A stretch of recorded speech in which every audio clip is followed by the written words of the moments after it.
Hey guys, welcome to our very first makeup therapy session.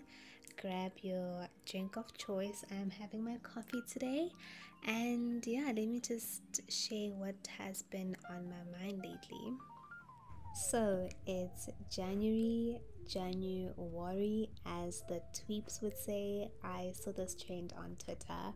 I'm just not sure if it is just the South African Twitter or if it is also international. But yeah, man, anxiety had me on choke. Okay, my what ifs have what ifs, and they also have what ifs. Imagine. I think the root of my anxiety just stems from, drawing up vision boards in previous years and having some, if not most, if I'm being honest, most of those goals not being achieved. So this year I did one via Pinterest and Canva, and I just have it on my phone. But like just looking at my goals, and I'm just like, my goodness, like how are we going to do all of this? But thank God for the internet, because there is a community out here. I listened to my sister's podcast, and they were speaking about I think it's their episode. I think this is the last episode they did for 2022. I will link it in the description box. But they were just speaking about goal setting and how to execute your goals. I did not know this. And I mean, it sounds pretty simple, but like I would just wing it, right? So I would set a goal and I would just wing it.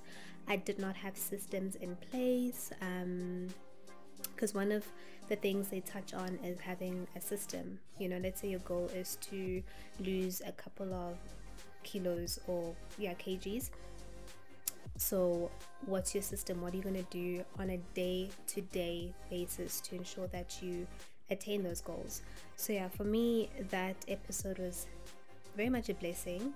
So that's really one thing that has my anxiety, not the only thing. I mean, I pray, I talk to God, I fast, that also has me on lock. But just having systems in place has really calmed my anxiety down, which I'm so grateful for. I will link the episode below, and then you guys check it out. And then if you decide to also take the advice, then please come back to the comment section and let me know how you found it and how it's going for you so far. Another thing that stood out for me in that episode was the fact that I think one of the hosts, if I'm not mistaken, it was Renee. She was saying that she breaks down her year into quarters, and at the end of each quarter, she actually evaluates her progress. So she'll have her goals listed there, and then she will, assess whether her strategies have been effective or not. So whatever is effective, then she keeps, and then whatever's not, then obviously she has to tweak. I mean, that makes sense, right? I never thought to do that, because if you have like an overall goal, it only makes sense to reassess your strategy leading to that goal. So yeah, that's something I'm definitely going to be implementing, and I will let you guys know in December 2023 how that has worked out for me.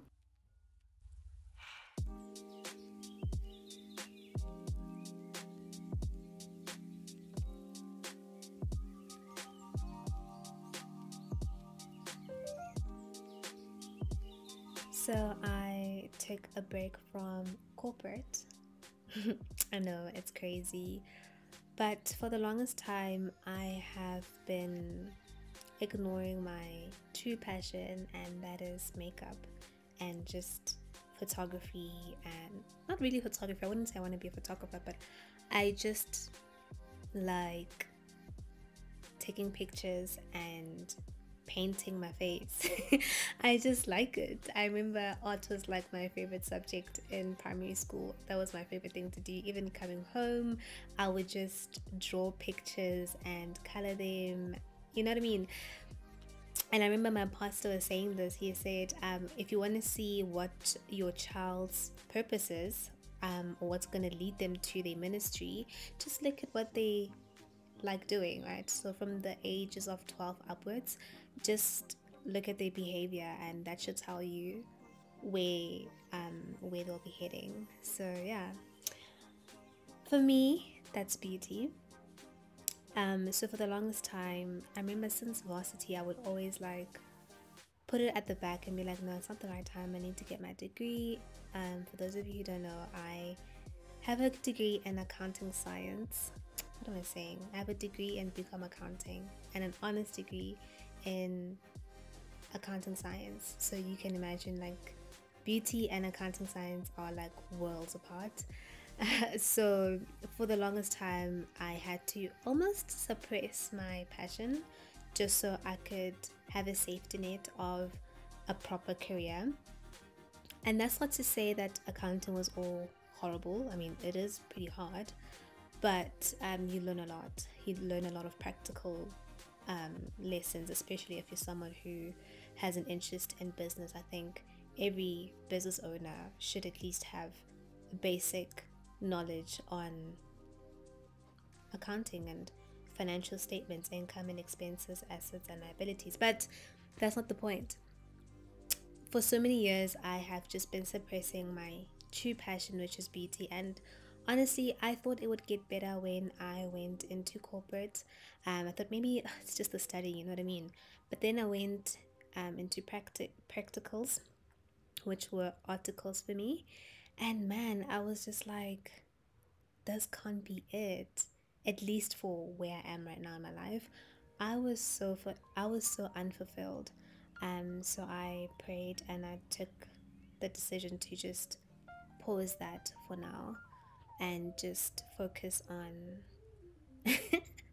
I sound so crazy, but just focus on my passion and see how far I, not I, but where God and I will go, you know?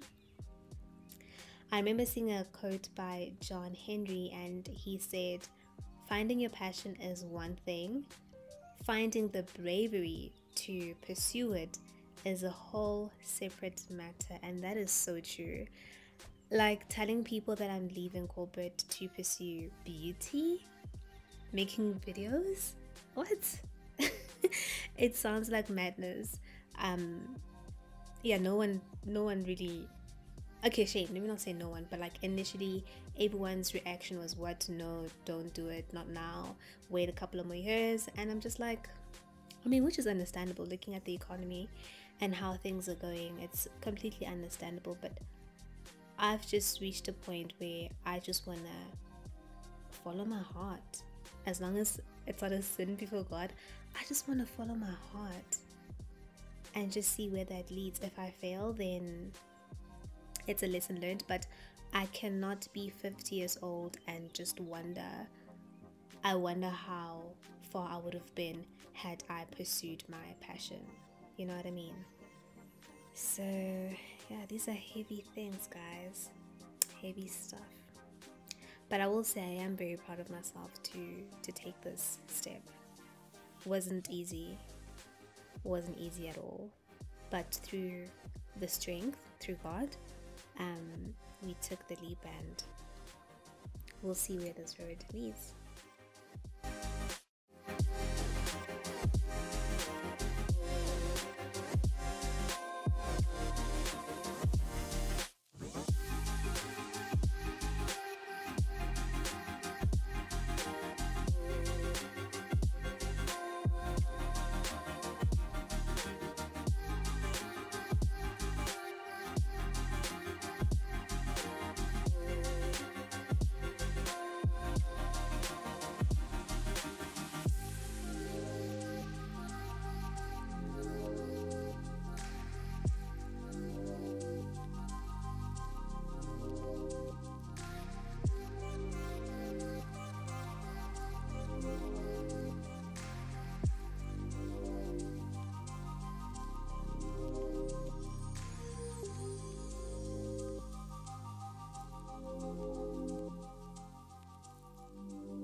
just take a moment and appreciate this pink shade. I think it's so pretty. Like, it's very much pink, but it's not too much out there.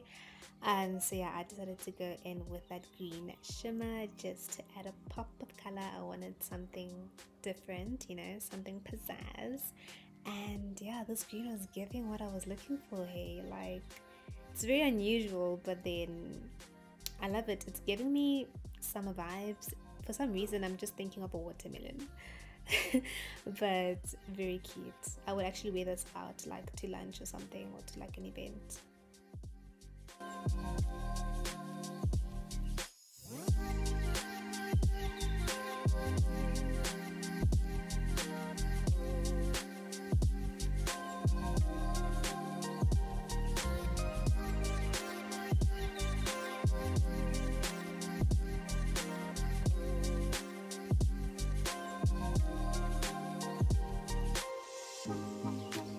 So in closing, for me personally, my theme for 2023 is consistency. Consistency in seeking the face of God. Personally, when I'm excelling spiritually, everything else just falls into place. So I want to be consistent in praying and fasting, consistent in eating well, and just carrying out the habits, the strategies that I established in order to accomplish my goals. Also, I just want to wish you guys a fantastic year ahead. I hope that 2023 is one for the books for you guys. I hope it's a very prosperous year, and I speak divine protection over you and your family. And don't forget that for as long as you're breathing, that means you have something to contribute in this planet. If it wasn't the case, then you wouldn't be here. Okay, maybe that was a bit much, but it's the truth. We all have something to contribute, and don't forget that you carry something very special. I love you guys, and until next time.